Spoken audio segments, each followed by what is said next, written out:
Look, we were really hitting our strides. School was fantastic. We had everything coming together. We had this build-up of community. It was incredible after 2 years what we'd achieved. Hello, Sam!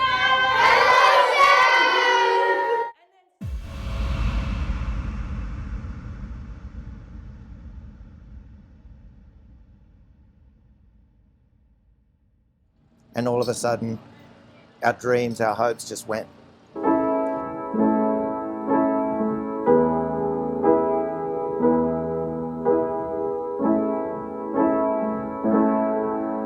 At first, I was totally overwhelmed, as anyone would in this circumstance. And I went, you've got the option of choice as to how you react. And my response has been, let's go positive, let's rebuild, let's refocus, let's find the positives that can come from this travesty.